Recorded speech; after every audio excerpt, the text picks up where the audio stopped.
What's going on, everybody? Welcome back to the channel. I guess it's Deep in Connections channel. Welcome back to another video. Today, I am with Deep in Connection, Brad, and welcome, Brad. Thanks, Chris. Happy to be on, man. I'm glad we could connect on this. Yeah, definitely. So I guess we could just kick it off. I want to know a little bit more about you and crypto.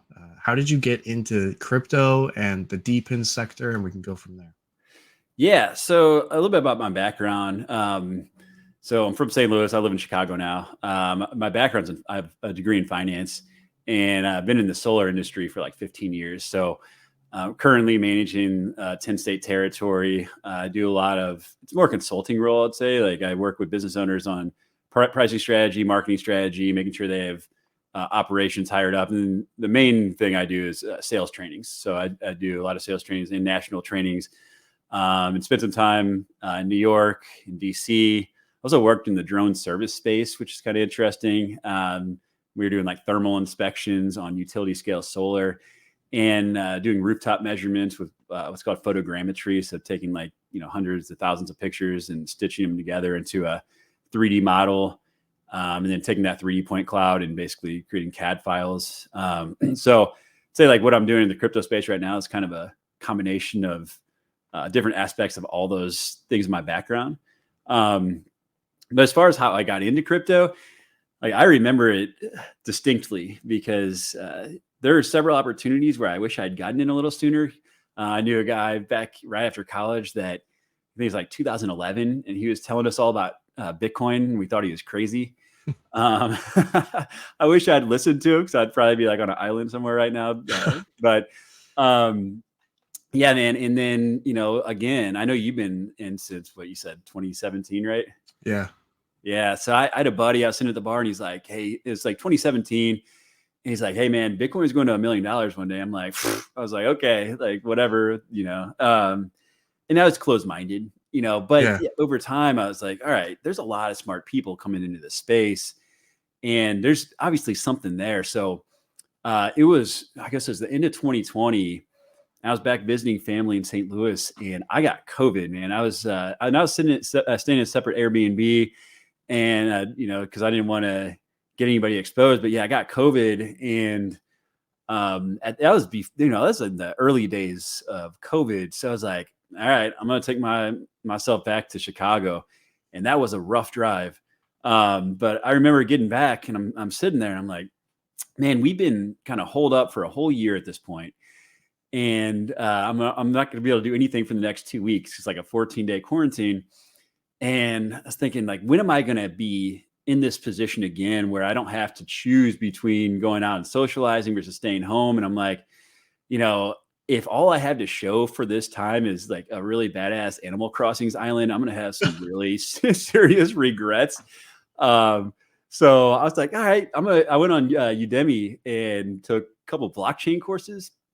And man, light bulb went off. So like ever since then, I just spend like hours every day researching the space for the last few years. And, once I get dialed in on something, I really hone in on it. And yeah, it's such a cool space. And that's really where I came across DePIN because I found helium. And I think like you have a similar story about how you got into DePIN space too, right? Yeah, it's pretty much helium.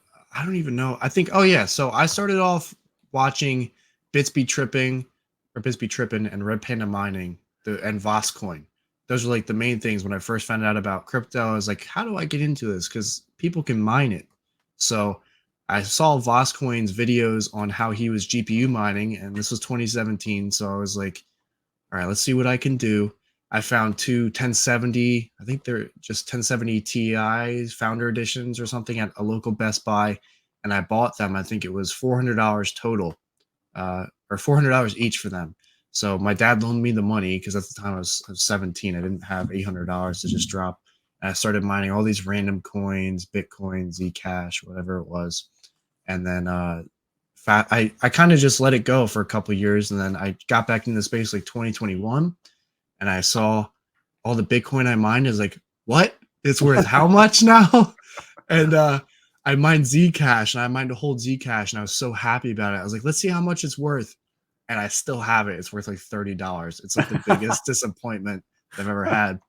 but I was able to actually, as soon as I bought those GPUs, that was like the last you were able to buy them. Like they were sold out forever.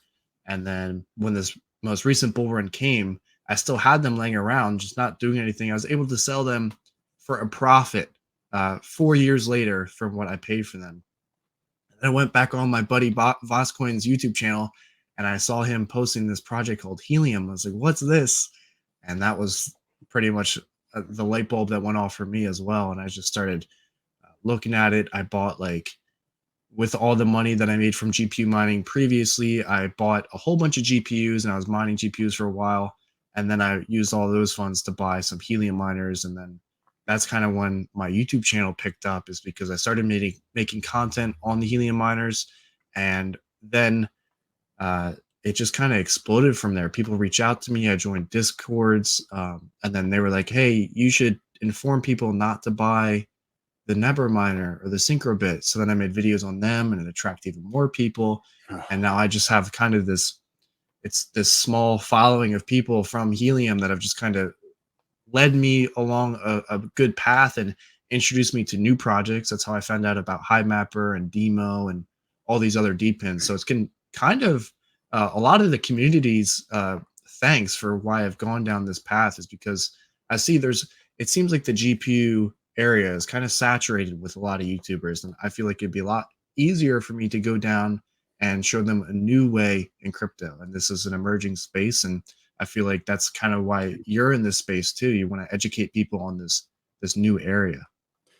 For sure, man. I wish I had seen your videos on Nebra because I got burned by that. So like that was so frustrating. But yeah, similar for me because like, so, DePIN, for those that don't know, decentralized physical infrastructure networks. I think the reason why it caught my eyes because, well, there's a number of reasons. For one, I think it can fix this whole issue with a lot of stuff in the crypto space where there's this revenue issue, right? Like a lot of this stuff is speculative because we're so early on in everything. Mm-hmm. Like a lot of it's the infrastructure of like the layer ones and then it was the layer twos and now you have the ZK rollups and all that. So like a lot of it's the infrastructure kind of being built out. Whereas with DePIN, whether it's building out infrastructure like Helium did, right? Or you've got like, Render, like decentralized cloud computing or Filecoin, decentralized cloud storage. And now with this new sensor category, like data collection, you're seeing actual revenue coming into these projects. And, I think that gives you a lot more legitimacy. But secondly, I'd say these concepts make sense to the average person because if you're out there, you're talking about as soon as you mention the word blockchain to the average person, like their brain shuts off, and they're like, that's way above my head, But if you're like, hey, you know what I mean? Like if you're like, oh, like you put this dash cam in your windshield to collect street level imagery to create like a fresher map than what Google has and you get rewarded for it. It's like, oh, that makes sense. Right. And from that perspective, like globally, right? I think it's 5% of people have crypto assets. Now, obviously in the US and Europe, that percentage is definitely higher. But like looking at that from a global perspective, if you can bring non-crypto people into your project, you're increasing your target audience by like 20x. Yeah. And so I think that, DePIN can bring new people into the space. It can solve that revenue issue that we've seen with other parts of crypto because it's, we're still very early in this, right? In this technology.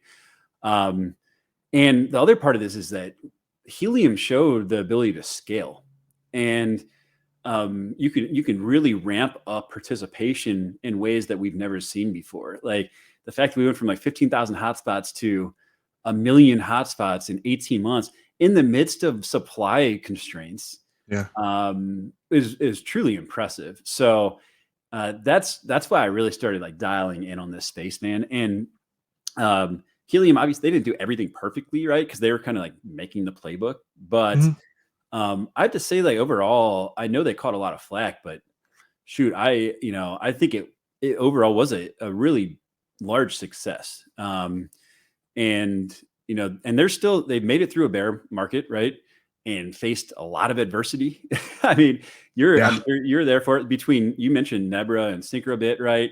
They had Forbes like bash them in an article.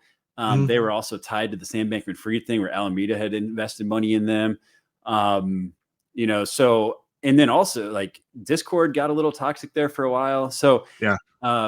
To overcome all of that, and it's looking like they're going to have like a major, comeback in this market cycle. Like, I think Helium really has led the way and, segued a lot of people like you and me and other people in the space into these other projects, Yeah, absolutely. I mean, I have Helium Mobile on my phone right now, and I've been earning every day like $2.50 on it's February 2nd, the day of this recording. And then I have my indoor hotspot that I connect my phone to, and it's just I earn. But I think something that you pointed out is that they proved that they could scale. I also think coming into the next bull run, whenever it does approach, I think DPINs have solved a very big issue that the outside world sees as an issue with crypto, and that's energy. Because with all the crypto mining traditionally in the past, it's been with huge power bills, with all these ASICs and GPU massive farms all over the country and the globe. This was like one of the main things, and that's why Ethereum went to proof of stake, because they wanted to reduce the amount of energy they were causing. I think DePIN is like 100% the future for crypto. As far as the energy crisis, like this is the answer. For sure. Yeah. And I mean, to that end, it does solve a lot of problems, right? Like, if you're looking at like decentralized cloud storage, like Render is a great example. Nosana, built on Solana, has gone on quite a run.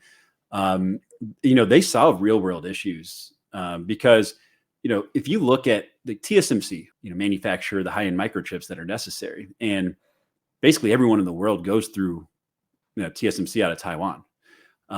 You have Apple, you have Google, you have Microsoft, the freaking US government, like pretty much everybody goes through TSMC, but there's this shortage of, these high-end microchips right now. So, what Render and Nosana are doing are allowing people to take idle GPUs that are no longer being used, and think about Ethereum miners, for example, that have all these GPUs, like, and leverage those in new ways to open up more bandwidth. Because like with AI, for example, there's a huge need for computational power. And so I think that's just really one example of where DePIN is really huge. We talked about Helium. I'm curious, what other projects are you bullish on right now in the DePIN space? Hivemapper, definitely, but there's been some things that have been brought up to my attention that have kind of lead me to believe some other things with Hivemapper, but also I think it's just people trying to spread FUD. Same thing I saw with Helium, a bunch of people trying to spread FUD as soon as the price went up a little bit. And I think it's because they were a little upset that they sold all their Helium when it went to like $1. So there's Hivemapper, GeoNet, WeatherXM, PiFi is one that it's a group of guys that I actually know. I could go on my Discord. I have like a separated folder of them. Crank is huge as well. I've been covering Crank for a good time. Things IX. I'm sure I'm missing some of them, but are you in just Demo at all? Demo, yeah. So I am supposed to get a demo device in the next couple of weeks. I reached out to them. I had one in the very beginning. I think like one of the first 2 or 3 people that covered Demo when they first came into the space. And you can like look at my Discord. I'm like, see the date that I joined. It was like right when their Discord went live. But I got one of them, and then I ended up selling it because it wasn't compatible with my vehicle at the time. And it was $300, I think, and I needed it for textbooks. So I sold it and I bought the textbooks. And I wish I didn't buy the textbooks because they rewarded the founder people for buying demos with a huge airdrop that it's worth like $4,500 now. Yeah. And it's just like, I didn't get $4,500 worth of textbooks or education out of that $300. So it's a bitter, I was a little bitter with Demo for a while, but it has nothing to do with the company. I think their whole game plan as a total is just like, it's really good.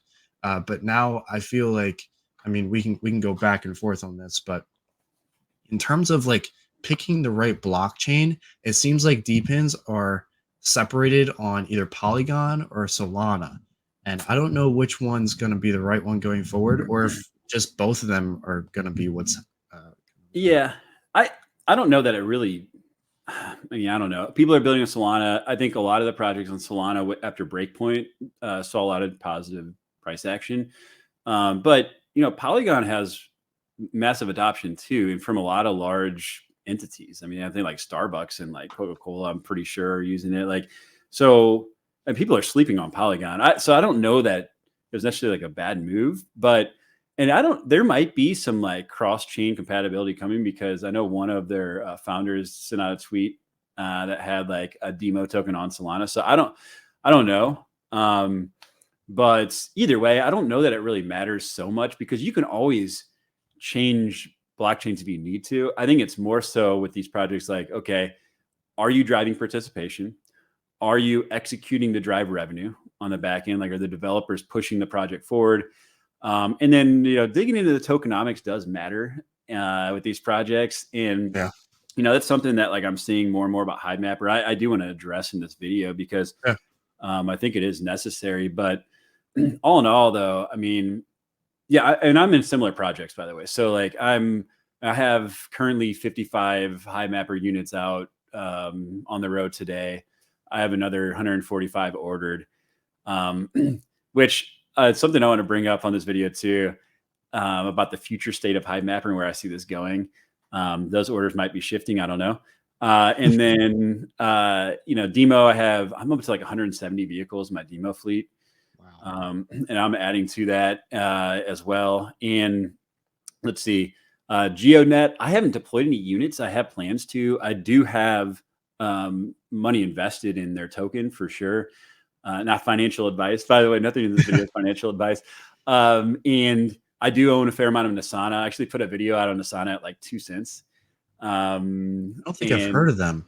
Nosana, so they're a decentralized cloud computing protocol, a little bit like Render, but that one I put it out a video at like 2 cents, and it's up to like I want to say like $1.40, and that was like 3 months ago. Wow. Yeah, it was like a 2 million market cap when I first started pushing that out. They got highlighted as Solana Breakpoint. I'm like, man, this is so obvious. But there's another one, actually, Teleport. I don't know if you heard of Teleport. So I'm talking to their team a little bit, but they're launching a decentralized rideshare application. So like Uber and Lyft. Yeah, I think sorry, go ahead. I was just talking about this in my my accounting class the other day. I was like, it would be perfect. I was thinking if there was a decentralized rideshare application, because I mean, like, come on, it's just like right there in front of your face. It's exactly what we need. It's just one more thing to pull people into the space. Absolutely. Like I actually had a meeting with their CEO last week because they saw my Uber and Lyft recruitment video on my channel, and they reached out. And so we've had some discussions. They're getting close to launching their first cities, but it's the perfect time because I can tell you, Uber and Lyft, their fares have gone up. Like they've doubled actually, essentially over the last 5 years, and drivers are making maybe the same in many cases less than they were making. And so Uber and Lyft, they've become so top heavy because they're trying to move into all these other sectors too, like food delivery and and grocery delivery and so the whole concept is like cutting out all that high overhead so that you can come to market with a better price for consumers and better pay to drivers. And I think there's a huge market there, so someone's going to do it. And I was like, man, this group, they also got, I think like $10.5–11 million investment like a year ago. So I'm super excited about seeing where they go with that. And I'm going to try to work closely with them and see where it goes. And let's see. So I talked about GeoNet, Demo, Hivemapper, obviously Helium. I still have like 60 rooftop installs on the IoT side.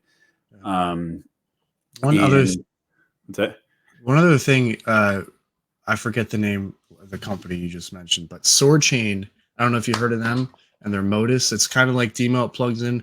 I saw on their website they had plans to possibly be similar to a ride sharing app. So there could be competitors coming up at the same time there, but that doesn't seem like it's on their, it's just like on their to-do list. There's no plans yet. Yeah, so that's so I worked in the startup space at this drone company. It's like at a certain point, when you're like Demo, for example, is another example of this, like you kind of need to focus on certain things. Like there's a lot of ways that these projects can take, different verticals, if you will. But if you spread yourself out too thin and you don't really focus on being really good at a few things, like you can actually hurt yourself. So I haven't looked at the Modus too much. I don't know how their network connectivity works. If it's through like an IoT network or if they have cell connectivity built in, but Demo right now, they have the AutoPi with cell connectivity built in. They have the Macaron, which connects the Helium network. And I think they probably are working on some additional options because they're the same thing. They're back ordered like crazy right now too. Oh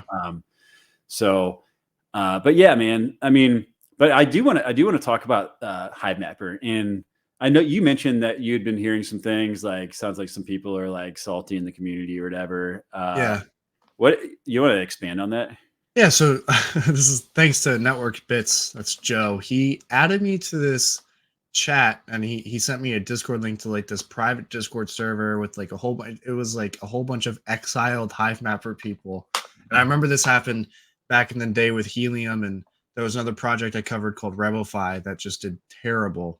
There's a bunch of litigation. People are trying to sue this guy, but there's like these Discord servers people make, and everyone can join together and kind of just talk about stuff that you can't talk about in the normal servers. Like you can talk about the price, you can talk about any sort of like confidential and important information. So there's this X mod in there that has just been talking a bunch about Hivemapper and bringing up some fairly good points about the token unlocks that have been happening for the employees. And I made a video, I think it was 2 months ago. Wow, time flies. Yeah, in December, or maybe it was early January. No, it was December, about the supply like doubling overnight. And I was like, what is going on? The supply, it was as soon as the price was going up, the supply doubled, and then the price came back down. And that's when it kind of brought to my attention and a lot of the other people about how many like tokens are being unlocked on a monthly basis, and the effect that that's having on the price. And it's kind of just suppressing the price. Like as soon as it goes up, all of those tokens that the employees have, they could be selling, and the price is coming back down. Yeah.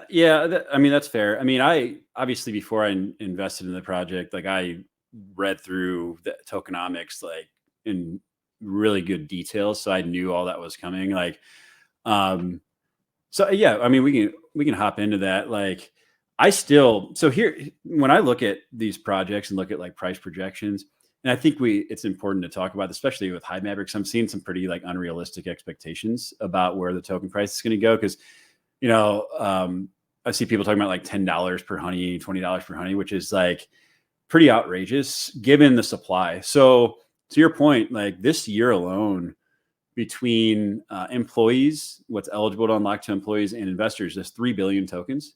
Okay. Next year to employees is another billion tokens. So that's 40% of the supply going to investors and employees. Now, look, that's a little bit higher than some projects. That said, like they do have a lot of overhead when dealing with building a map, building and R&D, and building their own camera and manufacturing in the US and all that. So I don't have necessarily a huge bone to pick with the percentage. It's the unlock schedule that I was kind of like, it's pretty quick, really, like for the investors to get it all this year. And the other part of that is, there is 40% that goes to contributors. And their unlock schedule is based on global progress. So I'm like, in my mind, I was like, well, maybe like have the employees like unlock period tied to global progress too, because we're kind of on this together. But regardless, it is, the tokenomics are what they are. And so you have 4 billion tokens unlocked by the end of 2025 if all the employee token unlocks happen, which I have to assume they will. And then you have the treasury which is they've been using it to distribute to participants. And then I think there's like a Helium Inc. for like R&D and that sort of thing. So in total, that's 6 billion tokens. So you have to assume by the end of 2025 that 60% is going to be in circulation. Okay. The other aspect of this, though, is like kind of unknown as far as the contributor unlocks. So, right now, I think there's over 200 million tokens unlocked to contributors so far. I expect that to ramp up as global progress ramps up. So the number I've been kind of using, and most of my projections that I do on token prices are out into 2025. Okay. Just looking at historical market cycles. And I'm going to touch on that a little bit too in this video, but we have to make some assumptions. So I'm kind of expecting that, 7 billion or 70% of the tokens will be in circulation at the end of 2025. So that's part of the puzzle here. The other part is, okay, what's the market cap potential? Yeah. Okay.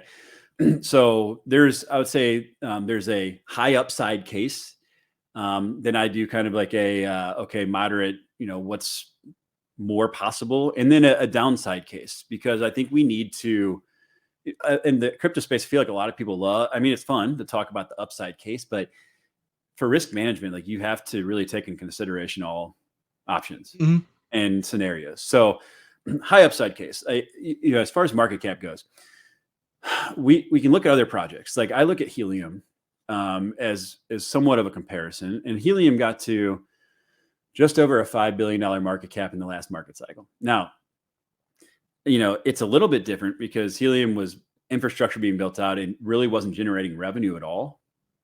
And it was the prior market cycle before DePIN really had all this momentum. So I would say, for Hivemapper, they're already generating revenue. That's one of the big things I like about this sensor category or data collection is that they can turn on revenue right away. Yeah.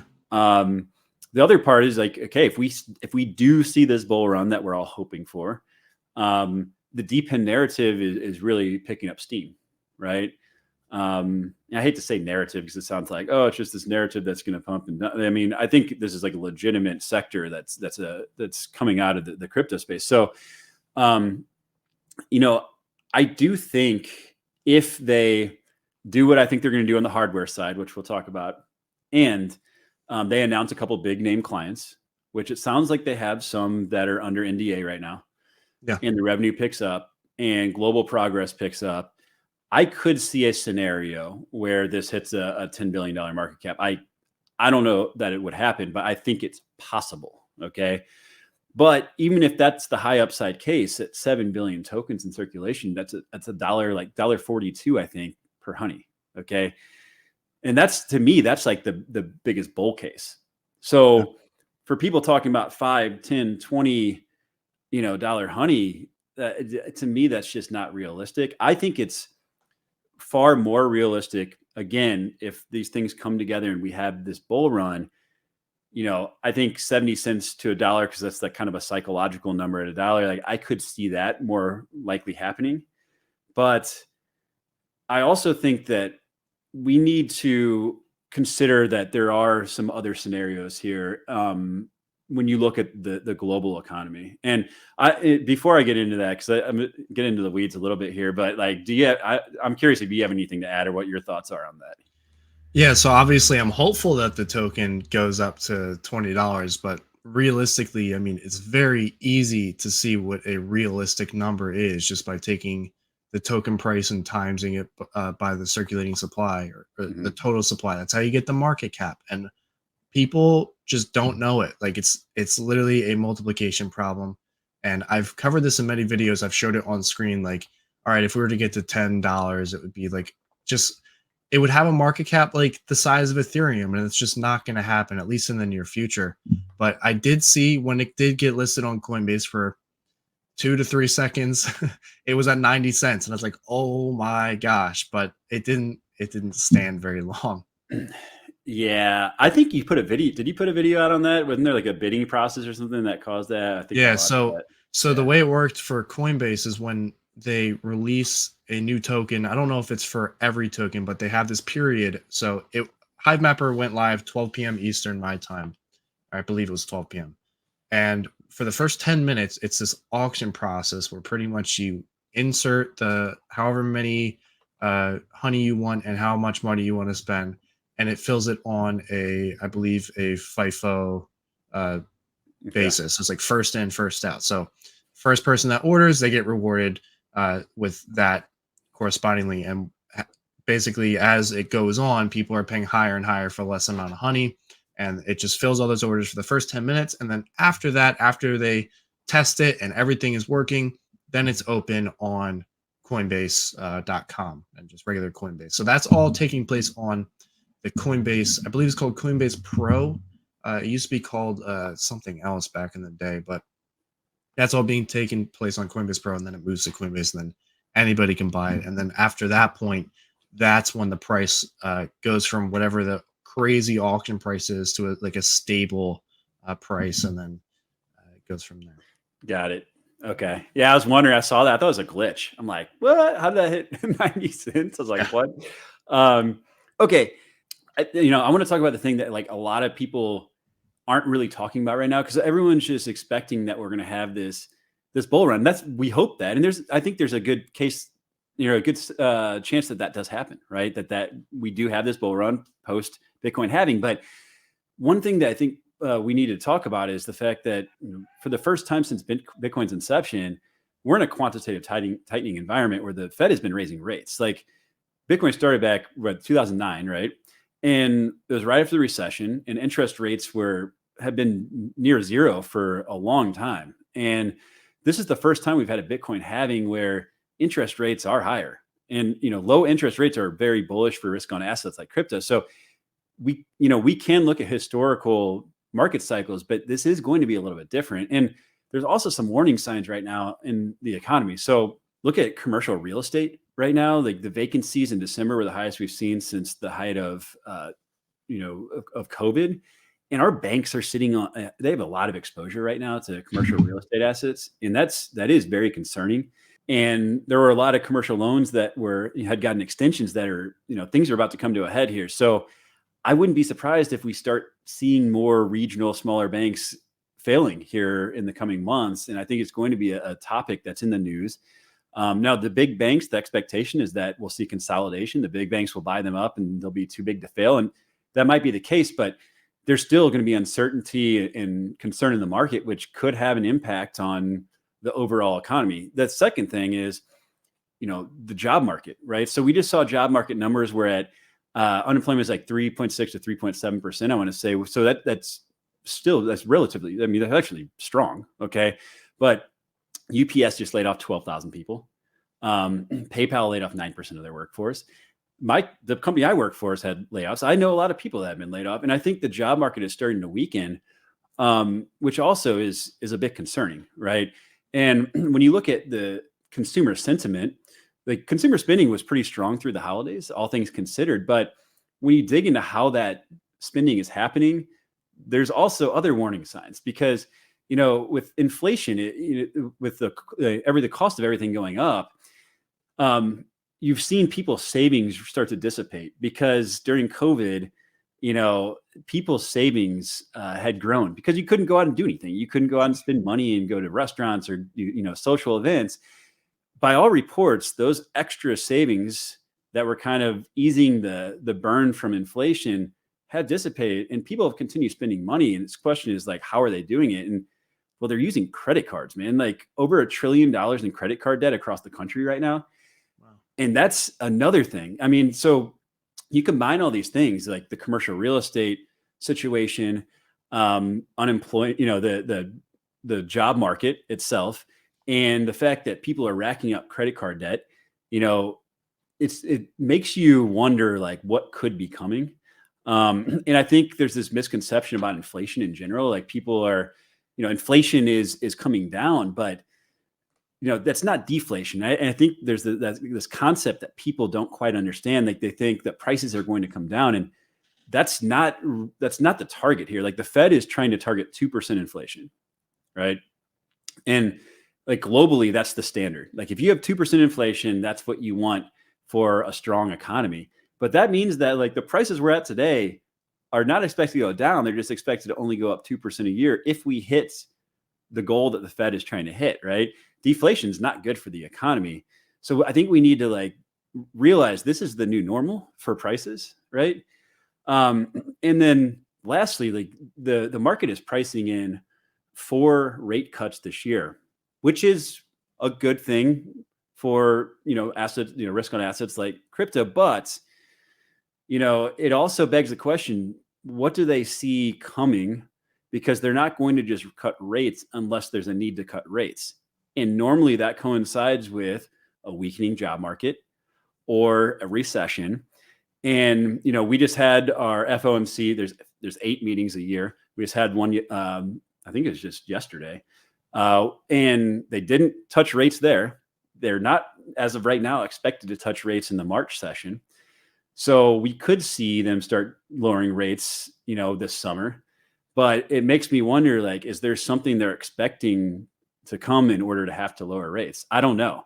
So I'm not saying that we're going to have some crazy recession. I'm just saying you need to manage risk and be aware of all possible scenarios, because I'm sure you saw it in the last market cycle. People were telling me they're taking out like second mortgages on their home, like cashing out their 401ks, putting their life savings into the market. And it's an exciting space. There's a lot of upside there, but, and none of this is financial advice, but I would just say, like, be aware of risk management and what possible scenarios there are, because there is a scenario here where the bull market might get pushed out, 2-3 years potentially, if we have some sort of crash, in the global economy. So it's just kind of a warning. I don't know what your thoughts are, and then I'll talk about where I think what the most likely scenario is and how I'm planning on playing it. But like, what are your thoughts? I'm glad you brought that up, that people were taking out mortgages and like doubling down on crypto. And I thought it's interesting because a lot of the people that were doing that pretty much at the peak of the bull run or the tail end of the bull run. When they're like, no, it's coming back down, it'll go back up. And these are people that just don't understand the space. They haven't been in the space long enough, and they're making these huge mistakes on their life savings because someone told them to buy Bitcoin, or the fear of missing out, FOMO. We see it all the time with projects. And that's a really important thing that unfortunately a lot of people don't know yet, and they're going to have to learn the hard way going into the next bull run, when or if it does happen. And we're going to see this time and time again until people start to learn how this market works. I mean, it still is a young space, even though it's only been, oh my gosh, how many years? 15 years now. It's still young. I mean, the stock market's been around forever. So there's plenty of ups and downs that we can see. And another thing I did enjoy that you did mention is all of the real world stuff, because a lot of people say crypto is like not real. But you're comparing all this real world stuff to crypto, which is what a lot of other people are doing as well. And it's kind of legitimizing the space. We're seeing all these major players coming in, and especially with the ETF launch, it's really transitioning the space into something more solid, and it's having a lot better of a backing than it ever has been. And I think that is, I mean, we have no clue what that's going to lead us to. This could lead Bitcoin to going to $1 million, like people have speculated for so many years. For sure. I do think that Bitcoin eventually will go to $1 million. I do. People might think I'm crazy for that, but I think that it's just a matter of like when it will happen. But yeah, like, look, these ETFs, like BlackRock's been buying up Bitcoin in droves. Like, I mean, so I don't, I'm not trying to be doom and gloom. I'm just trying to make people aware of the possible scenarios. Like, I'm obviously still very active in the space, and I think there's a lot of potential here. And like, what I'm hoping, the scenario I hope plays out here, okay, is that in the coming months, yes, we might see some issues with the banking and the commercial real estate. We might see the job market weaken, but I do think that we'll see the Fed start to lower rates. Okay, say like May, June, because inflation's at like what I think it's like I want to say 3.3%. They have to start lowering rates before we get to 2, because if they wait till we get to 2, it's too late. So I think we're going to start softening this out, and they're trying to get this what they call a soft landing. So if they can pull this thing off, rates start getting lower. We have the Bitcoin having supposed to be April 20th, right? And if history repeats itself, we should start to see this bull run hit July, August, September timeframe, going into election season. Right? They're not going to want a recession going into election season. So I think this could play out where we have this nice bull run, and everything happens like we're hoping. But I will say, one of the things I learned in the last market cycle is it's okay to take some profits on the way up. Like DCAing in at the bottom, and in the bear market is really smart, but DCAing out, and I'm not saying like cash out your position. I'm saying take some money off the table on the way up, right? Because towards the end of this year into 2025, there's still potential that I think we could see a recession hit. Like I don't think we're out of the woods necessarily, even if we see a soft landing through election season. So I think you can kind of play this, and this is how I plan to play it. Okay. Keep building my positions right now, and hopefully this bull run hits, and then going into 2025, start dollar cost averaging out, taking a little bit off the table, but like keeping my positions for sure. But that way, like, let's say we do have this super cycle hit, like that people have been calling for like the last 8 years, right? You still have your positions where you can take advantage of that market cycle. But if you're pulling a little bit off the table and you have this cash on the side, you're also positioning yourself that if we have a crash, you can pounce on that opportunity, because that's where, if you look back to 2008, like that's where you can make generational, wealth, is by having the money sidelined, and cash is king in those situations. So I think you can play both sides of this by, DCAing out to an extent, keeping your positions, and kind of be able to take advantage of either scenario. And that's my game plan right now. I don't know if that's going to come to fruition, man, but like that's kind of how I'm looking to play this thing. That's great. Yeah. So I'll take that as financial advice, and dude, I'll take that as financial advice. All right. Well, let's talk about, the future state of Hivemapper. What are your thoughts, by the way, on where the project's going? Or, I mean, I know you're mapping right now. Are you planning on like building a fleet or anything, or just kind of doing your personal mapping, or what are your thoughts? yeah. So I live with 5 other guys, and one of them I took a road trip all the way to Louisiana and back. So we drove. It was a weekend. It was, I think, like 4 days. We drove from New Jersey, where I'm at, all the way down and back. Stopped in Nashville, Tennessee, Alabama, Mississippi, Louisiana. So we saw in Georgia and North Carolina, South Carolina. We saw so many states along the way, and I got like 20 hours to talk to him about crypto. I introduced him to the whole space and talked to him about Hivemapper. And I was like, all right, I'll split. I think we did like a 50-50 split on the earnings that I made for Hivemapper. And it paid for our entire trips. Even splitting it, I think we made like $2,300 just driving to Louisiana and back over a weekend. It paid for all the gas, all the food, any souvenirs we bought. And my friend was like, "Oh my God, I need to get one of these things." I was like, "All right, you can get one, but you got to pay $2,300 to get it on eBay right now." Yeah. And that's like where we're at. And this is giving me flashbacks to how Helium was, seeing all the miners for sale, secondhand market, and people paying an arm and a leg. I did find it interesting that Ariel was calling them out on Twitter and in the Discord, calling them D-bags, saying like, this is not right. But that's just kind of the space. Like, and it's not just crypto. Like, you look at Xboxes, and shoes, if there's a limited release or if it's hard to get your hands on one, there's going to be scalpers, and you can't really get around that. But for Honey and their future, like I firmly believe they're going to release a different dash cam, like a third dash cam. And I think it's going to be similar to the Dashcam S, but better, because I think they just kind of fell short with the Dashcam S. They really, in my opinion, they dropped the ball in terms of like mounting points. There's only one mounting point, it's in the very back, so the center of gravity is off, so it'll just wobble when you're driving.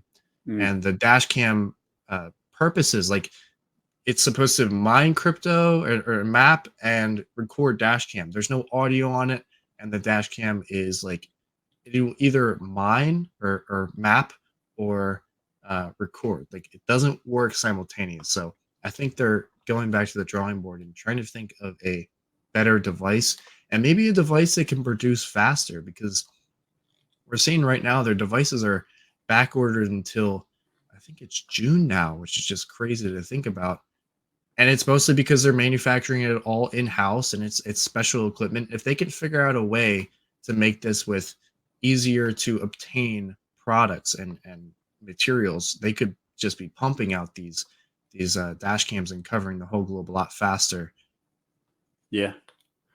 Yeah, I agree. As far as like the scalper thing, like, man, it sucks, but that's just kind of like comes with the territory when you have high, and it's not just crypto, like you mentioned, like it's when there's a high demand and scarcity for something, it is what it is. And I know like Ariel's like, people need to stop thinking about, this needs to happen in the next 6 months. It's like, I get it.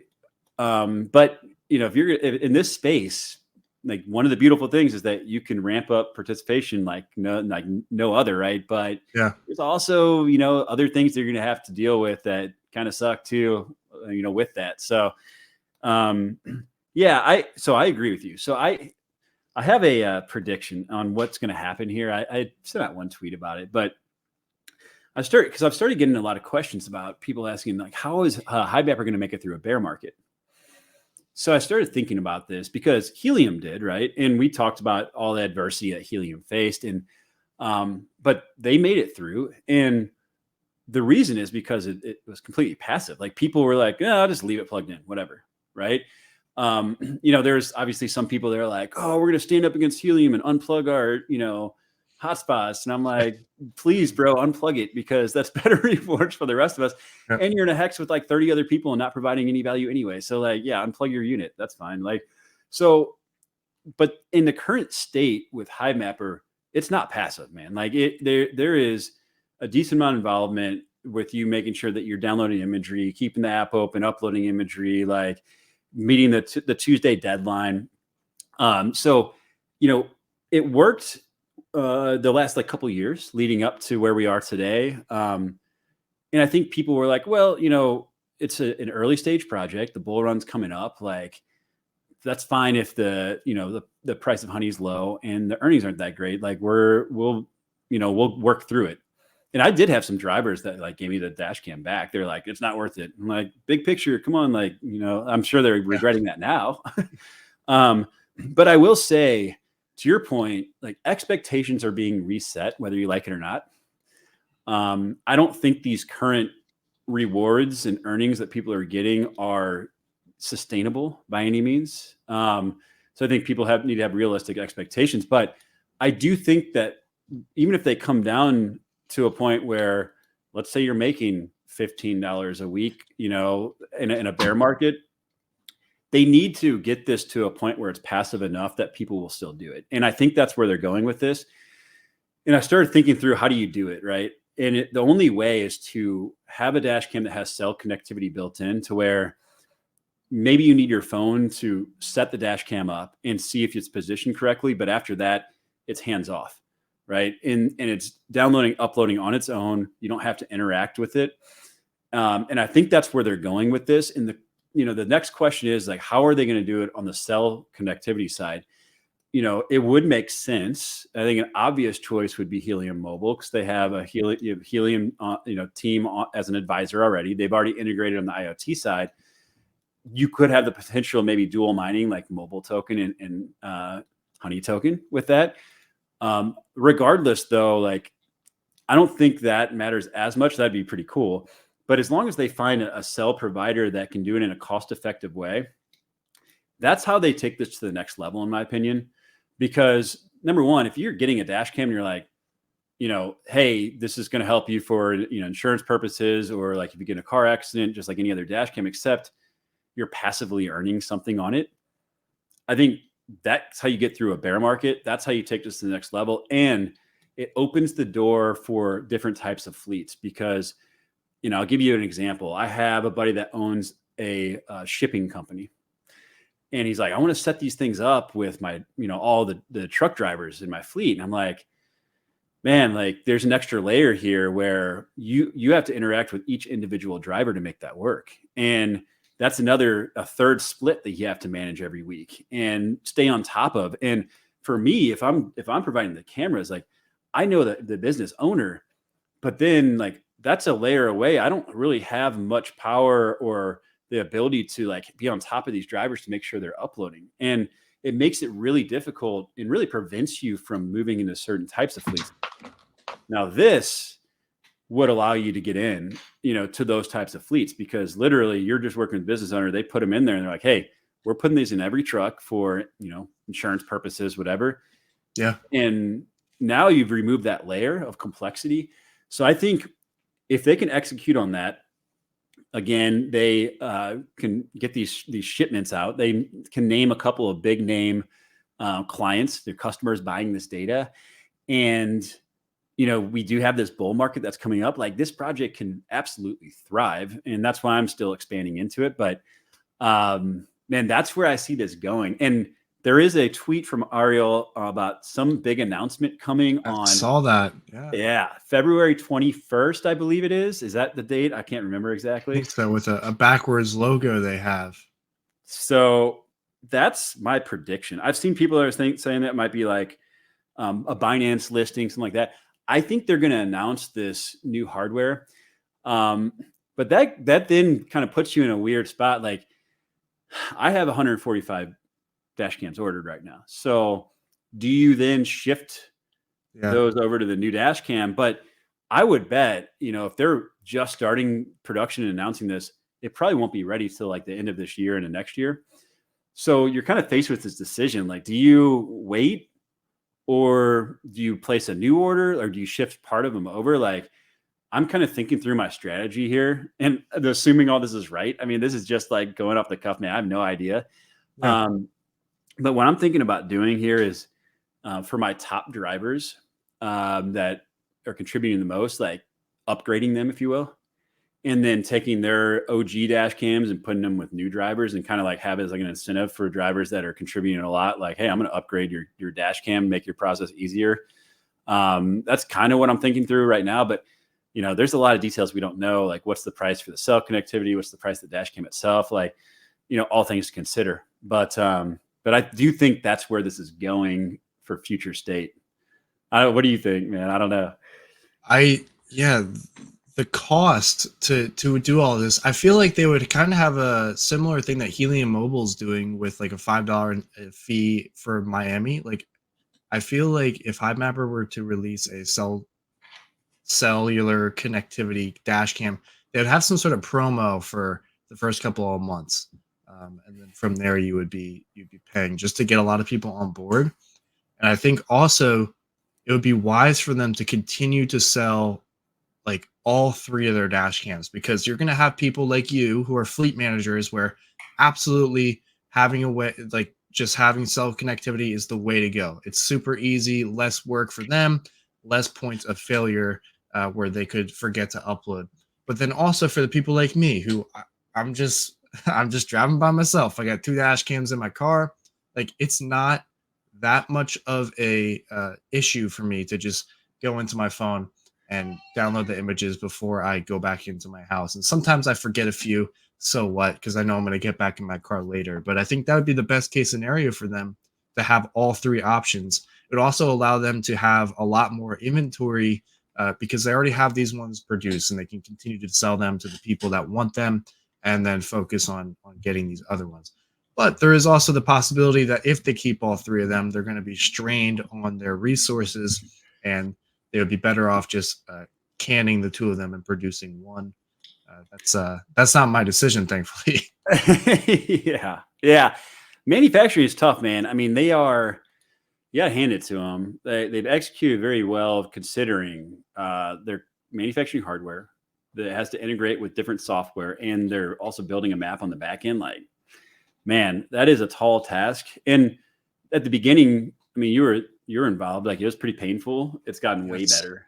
Oh yeah, than it was. But yeah, man, I do think that there's a lot of promise there. And I think a lot of these projects have a lot of promise. Like, I'm excited to continue pushing out videos. Like, I love watching your videos. Your channel's awesome. Like, and I mean, before we're running up on like almost an hour here, but before we close out here, I mean, do you have any thoughts that you want to get out that we haven't talked about? Well, there is one other project I didn't mention that I just remembered. It's XNet, which is similar to Helium Mobile, and I think there's hold on, there's one other. Let me look at it really quickly. But XNet is similar to Helium Mobile. Carrier One. They're all trying to be these crypto cellular networks, and I think that is an interesting space because Hivemapper could use one of them as well. They don't have to use Helium Mobile. They could use AT&T, Verizon, but they could also be looking to start with one of these younger projects that has uh, different options for scalability. I mean, the Helium 5G devices are ridiculously expensive, and I think if they were to able to get the price down on that, and that's just going to happen with time as more are manufactured and the price of everything comes down, it's going to be a lot easier for this space to grow because everything can connect to cellular connectivity. Like everything needs it. You need Wi-Fi for everything. You need it for Demo for the SOAR chain. You actually need to have your phone connected to it at all times with a cellular connection. Yeah, so that's an issue, but that could be fixed with some software updates they're planning on pushing. But we all need cellular data, and it's expensive. And I mean, it'll. I say this at the end of like every video. It'll be interesting to see what happens. Like that's It will be, the best man. I can say. It will be, but you know, like all in all, like look, I think we are in. I truly believe we're in the right place at the right time. Like in the DePIN space, the thing is going. It has just so much potential, and I think it actually has the potential to break like to an extent this whole like bull bear market thing. Because if any of these projects can like drive meaningful revenue, you can better justify valuations through a bear market, and especially with the tokenomics of some of these, like with the burn, the mint equilibrium with revenue coming into the project. Like I do think there's the potential to break some of these, sentiments around market cycles. So I don't know. It's exciting, man. And you're seeing a lot of them pop up. Like it'll be interesting to see how many of them do well and how many of them don't make it. But yeah, man, I don't know. I'm just excited, all in all. And I think this bull run is, hopefully it comes through like we hope it does. And, we're all having a good time and having drinks in a year from now. Oh, that'd be great. We can all meet up at the next Bitcoin event. Everyone watching this video, because we all get into DePINs, and maybe there'll be a DePIN event. That's another thing. Like with the new spaces, like there's probably going to be some DePIN specific conferences and stuff in Miami, of course, and we could probably all meet up there. So that'd be cool. That'd be awesome, man. Well, hey, I appreciate you joining me on this. Yeah, this was great. It's a good conversation for sure. We'll have to do it again sometime, man. Absolutely. Well, thank you everybody for tuning in, and make sure to subscribe to DePIN Connection as well as me, and unsubscribe from Network Bits.